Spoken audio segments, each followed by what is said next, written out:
right now in your body. One is you're looking at me or the screen, that is the light, and you heard me, that is the pressure, the sound. So your sensory neurons have got this impulse created by these pressure receptors and the photoreceptors, and they send it to the brain. You all know what a fried chicken look like and tastes like. So the coordinator here, the brain, it processes information and it tells you exactly how does the fried chicken look like and how does it taste like. So the motor neuron, the process information is passed to the effector through the motor neuron. So here the effector right now is your salivary glands. So who carried this impulse from the central nervous system all the way to the effector is the motor neuron.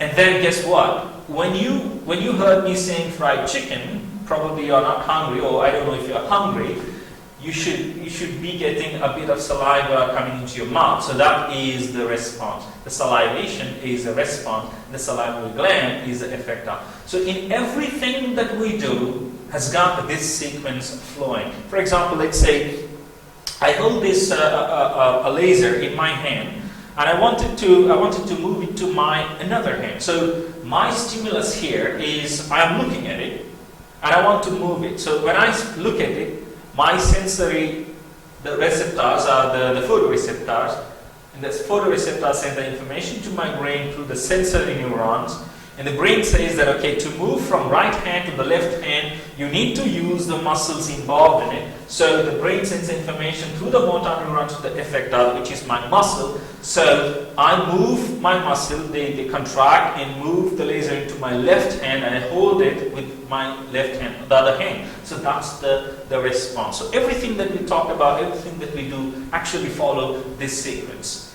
But again, if you go again a little bit detail in it, so I'm going to read the whole the processing. How does our nervous system work here?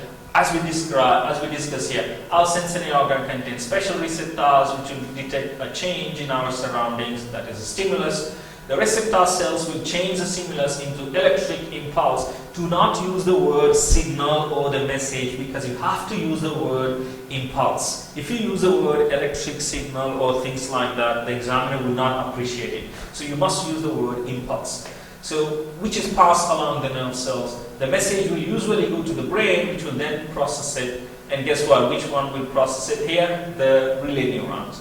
And the brain then sends a message along the nerve to an effector organ, usually a muscular organ like we discussed. And the effector organ will then give a response. That is, it can be a movement, or it can be production of an enzyme or a hormone, things like that. But all these responses, if you can put them together, they come under two categories. One is voluntary actions, the other one is involuntary actions. What's the difference between a voluntary action and involuntary action? Have you ever got let's say a sneeze or a hiccup?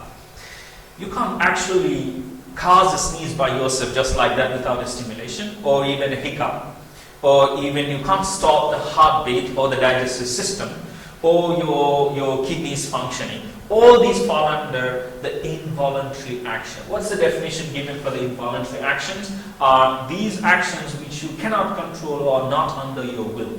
And the opposite one is the voluntary actions. We have seen the people saying volunteers. Can I have some volunteers here? Means anybody who is willing to come, all by their willingness. So simply put the words in the definition are those actions on which you have control. These actions can be controlled by you willfully. For example, if I want to drop these things or hang it or just want to move it, it's my will. It's not an involuntary action, it's a voluntary action. Every action that I move here, I move here, that's a voluntary action. I move back here, that's a voluntary action. But then again, my breathing, as I speak, I am breathing. So this breathing is not a voluntary action unless I control it. Usually it's an involuntary action. It just happens. Your heartbeat, involuntary action. So let me give you a list of things that are voluntary and involuntary actions. For example, we just talked a few of them. Eating a cake, riding a bicycle, walking, playing the piano, or coming to school. Even you slap somebody, you can't say it's an involuntary action. Definitely it's a voluntary, because it's under your will. Your hand cannot just go on somebody's face and slap them. So then involuntary actions that include your heartbeat, breathing, blinking, remove hand from a hot object choking and salivating. Even sometimes you get a choking when something gets into your, let's say, the powder or maybe something while you are swallowing, that can cause choking. And this is an involuntary action, some things that you cannot actually control. So apart from the voluntary and involuntary actions, there is another action. We call it as a reflex action. What is a reflex action? Is it a voluntary or involuntary? It is an involuntary, but then there is a specific way the reflex action actually occurs. Why we say reflex? For example, you are looking at me because there is a light focusing on my face. It's being reflected. Reflex is a bit quick and it just comes so fast. And that's why it is named as a reflex action. The definition, it's a beautiful definition given for the reflex action, is a sudden and coordinated response to a specific stimulus. What does that mean? For example, let's say you touch an iron, a hot iron. When you touch a hot iron, you actually withdraw your hand first and then you look at the iron box. It's not just like when you touch the hot iron or you look at it and then say, oh, my hand is next to the iron box and I'm supposed to move it off. No, you don't do that because it just happens in the reflex action. I'm going to give you, I'll come back here again, just to give you a little picture here, how exactly it occurs. Okay, let's say instead of a hot iron, let's take a candle here. Accidentally, you touch the candle.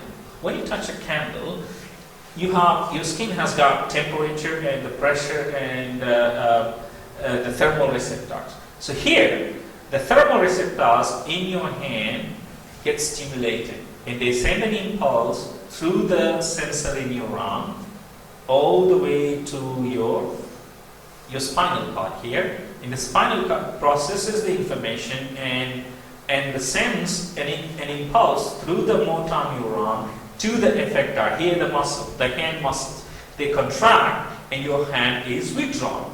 So how does this happen actually it just happens so fast. There are only 3 neurons involved straightforward, and the organ that is involved, the CNS involved, is not your head, your brain, but it is your spinal cord. It's so fast that your brain gets another parallel message that, okay, the hand has been withdrawn from the danger or from the heat, and therefore you actually look at it. What does that mean? You don't look at it while this is happening. You look at it after it happened, because this action is so fast. By the time the impulse reaches your brain, the action actually completes. So this is what exactly I've explained here in the picture here. You touch a hot object, and you withdraw it, and your brain recognizes. So here, in the reflex action, the 2 organs can be involved, that is brain, or it can be spinal cord. I'm going to give you another example of what exactly is the cranial reflex here. If you take the sneezing, when the dust enters into your nose, then the receptors in your nose, they stimulate, that can cause irritation, and therefore they send the message to the sensory neuron to your brain, and the brain processes the information and sends the impulse to your diaphragm. The diaphragm contracts in such a way that it actually pushes all the air in your lungs with the force of 180 kilometers per hour speed. So you sneeze just to release or just to throw off all whatever is trying to irritate your nose. And that's what we call is a cranial reflex. The cranial reflex is actually who is involved in it. It's not your spinal cord, it's the brain. So your eyes, when I look at it, I close my eyes because it is again a reflex, and this is again an example of a cranial reflex. So reflex can be a spinal cord or the brain, so they can be responsible for. And even a knee jerk is an example of a reflex action. So again, in the exam, they will be focusing on what is a reflex arc. Arc is just a pathway. So it's just the pathway in which the nerve impulses travel is a reflex action. So when you describe in the exam, or when the diagram is given, you have to be very careful in identifying the stimulus passing to a receptor. When the receptor makes the impulse, it passes to the sensory neuron and then passes the information through the relay neuron, and the relay neuron processes the information and then sends through the motor neuron to the effector and causing a response. And here, it's not that important, but still sometimes the examiner may ask you, what is this part here, the grey matter and the white matter in the spinal cord? Why do you get the grey matter and the white matter here? I think I have another picture here. I will show you. Yeah, okay, let me put this here. So this is the grey matter and that's the white matter in your spinal cord itself. What does the grey matter is? The grey matter simply, it is grey in color because of the more cell bodies present in this area. The white body, this white matter here, it is because white in color because it has got all the axons present without any nuclei. That makes the color different. So it is not something different in terms of function, but just slightly different in terms of the color. So let's go on to little facts and the uses of the reflex action. We all know that reflex actions, they occur so fast, but there is a use for it, because if you don't withdraw your hand on time from the heat or from pricking, it can cause further damage. So it is basically, it is a sort of protection, it's an adaptation for your body to save your body from the danger, the further danger. And the most important fact is the same stimulus always gives the same response. What does that mean? No matter how many times I come here, my eyes will, the pupils will go smaller.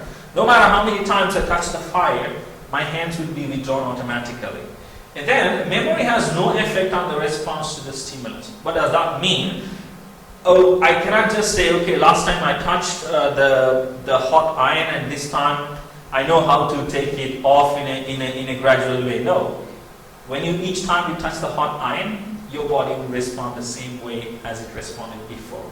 So that's what is the importance of the reflex action. So in the next section, we should be able to talk about the human eye.